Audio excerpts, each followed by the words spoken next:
Good morning friends. రీసెంట్గా supreme court మరొకసారి secularism అనేది basic structure of Indian constitution అనేది చెప్పడం జరిగింది. ఏ కంటెక్స్ట్లో భాగంగా అంటే మైసూర్ కంటెక్స్ట్ ఏంటంటే మైసూర్ దసరా ఫెస్టివల్. ఈ మైసూర్ దసరా ఫెస్టివల్ ఇనాగ్రేషన్కి man Booker prize winner Banu Mushtaq గారిని పిలవడం జరిగింది అనమాట, ఆహ్వానించడం జరిగింది. ఎవరిని? Banu Mushtaq. Man Booker prize. ఆవిడ ఒక ముస్లిం పర్సన్. పిటిషనర్స్ ఎవరైతే ఉన్నారో వాళ్ళు ఏం చెప్పారంటే ఎసెన్షియల్ రిలీజియస్ ప్రాక్టీస్ కొన్ని చేయాల్సి ఉంటుంది ఈ వేడుకల్లో భాగంగా. అలాంటి ఎసెన్షియల్ రిలీజియస్ ప్రాక్టీస్ ఆచరించాల్సిన వేడుకలకి ఒక ముస్లిం పర్సన్ ఎలా ఇన్వైట్ చేస్తారని చెప్పి petitioners Karnataka high court and after that సుప్రీంకోర్టుకి వెళ్ళడం జరిగింది. సుప్రీంకోర్టు ఈ కేసులో అగైన్ మళ్ళీ ఒకసారి basic structure of Indian constitution ఏదైతే సెక్యులరిజం ఉందో దాన్ని మరొకసారి చెప్పడం జరిగిందనమాట. అసలు ఏం చెప్పిందంటే సుప్రీంకోర్టు ఏం అబ్జర్వ్ చేసిందంటే ఈ మైసూర్ దసరా ఫెస్టివల్ ఏదైతే ఉందో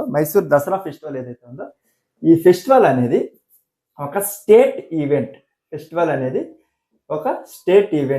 నాట్ ఏ ప్రైవేట్ ఈవెంట్. ఒక స్టేట్ ఈవెంట్.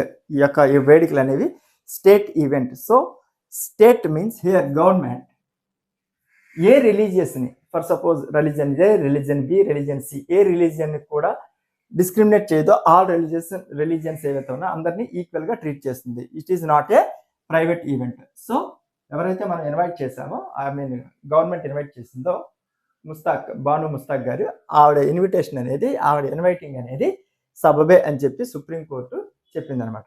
అసలు సెక్యులరిజం అంటే ఏంటి? సెక్యులరిజం అంటే ఏంటంటే state has no official religion.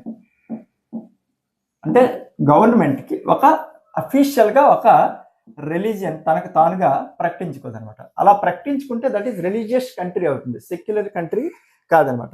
For suppose Pakistan ముస్లిం కంట్రీని తను ప్రకటించుకుంది, తనకు స్టేట్ రిలీజియన్గా తను ప్రకటించుకుంది. So that is religious country. But India అనేది ఒక రిలీజియన్ అనేది, అంటే ఏ రిలీజియన్ కూడా అఫీషియల్ రిలీజియన్ అనేది ప్రకటించుకోలేదు. సో ఇండియా అనేది ఒక సెక్యులర్ కంట్రీ. సెక్యులరిజం మీనింగ్ అంటే state has no official religion. ఈ సెక్యులరిజం అనే పదాన్ని మనం 42nd కాన్స్టిట్యూషనల్ అమెండ్మెంట్ యాక్ట్ 1976 ద్వారా సెక్యులరిజంని యాడ్ చేయడం జరిగింది. Okay, secularism added through 42nd constitutional amendment act 1976. మనకి సుప్రీంకోర్టు వివిధ కేసుల్లో ఈ basic structure of Indian constitution అనేది, సెక్యులరిజం అనేది basic structure of Indian constitution అనేది చెప్పడం జరిగింది. మనకి ఫస్ట్ కేసు ఫర్ సపోజ్ తీసుకుంటే కేశవానంద్ భారతి కేసులో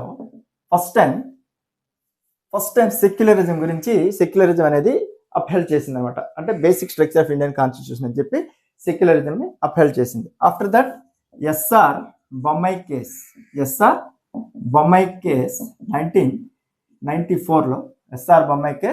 1994లో ఏం చెప్పిందంటే ఈ కేసులో అసలు బ్యాక్గ్రౌండ్ ఏంటంటే state government, Karnataka state government ఏదైతే ఉందో అక్కడ ప్రెసిడెంట్ రూల్ ఇంపోజ్ చేస్తారు. ఆ కంటెక్స్ట్లో భాగంగా స్టేట్ అనేది రిలీజియన్ని వైలేట్ చేస్తే ప్రెసిడెంట్ రూల్ ఇంపోజ్ చేయొచ్చు, అదొక గ్రౌండ్ అవుతుందని చెప్పి ప్రెసిడెంట్ రూల్ ఇంపోజ్ చేయొచ్చు అని చెప్పి సుప్రీంకోర్టు బేసిక్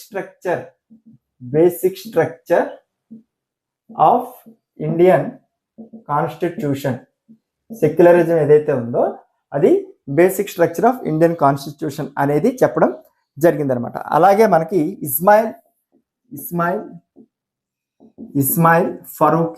ఫరూకీ కేసులో కూడా ఇదేంటంటే అయోధ్య కేసు ఏదైతే ఉందో అయోధ్య ల్యాండ్స్కి సంబంధించి, అంటే స్టేట్ అనేది రిలీజియస్ ల్యాండ్స్ని అక్వైర్ చేసుకోవచ్చు.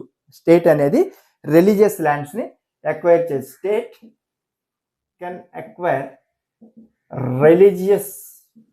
religious lands. State can acquire religious lands. So Ismail Faruqui కేసులో ఆ కేసులో కూడా సుప్రీంకోర్టు ఏం చెప్పిందంటే basic structure of Indian constitution, secularism అనేది basic structure of Indian constitution అని చెప్పడం జరిగింది. అలాగే మనకి ఆర్సి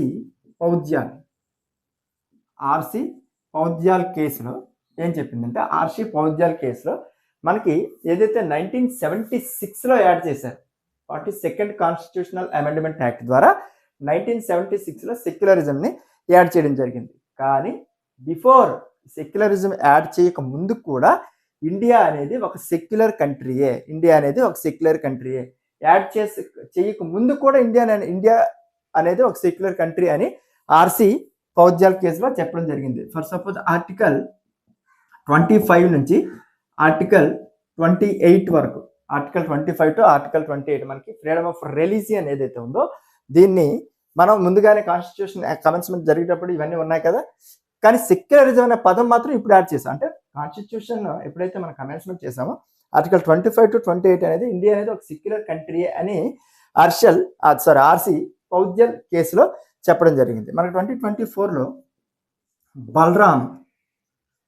బలరామ్ సింగ్ కేసులో కూడా 2024 కేసు బలరామ్ సింగ్ కేసులో కూడా ఏం చెప్పిందంటే స్టేట్ అనేది అన్ని మతాలని సమానంగానే చూస్తుంది,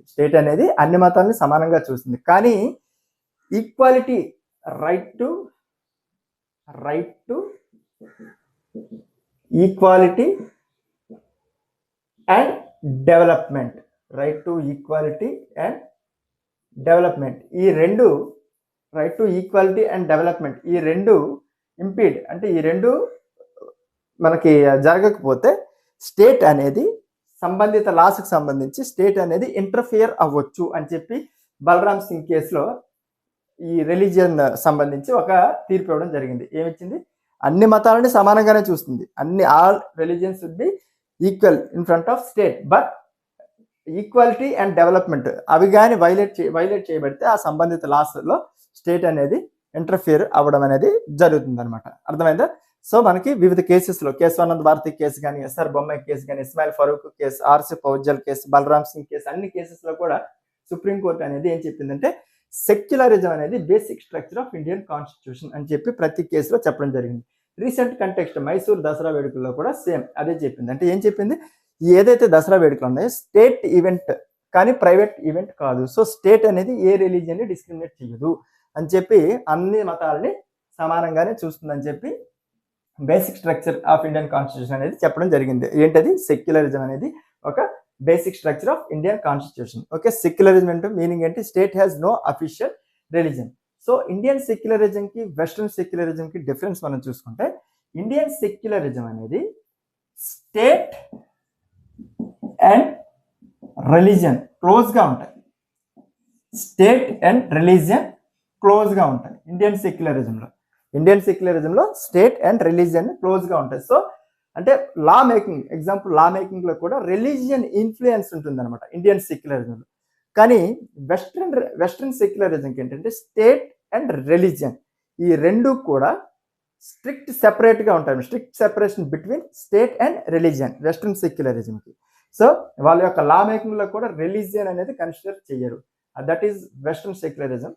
దిస్ ఈస్ ఇండియన్ సెక్యులరిజం. అందుకే ఇండియన్ సెక్యులరిజం ఏంటంటే పాజిటివ్ సెక్యులరిజం అంటారు. ఏమంటారు? పాజిటివ్ సెక్యులరిజం అంటే ప్రతి ఒక్క మతాన్ని కూడా అన్ని మతాల్ని సమానంగానే చూస్తూ లా మేకింగ్లో కూడా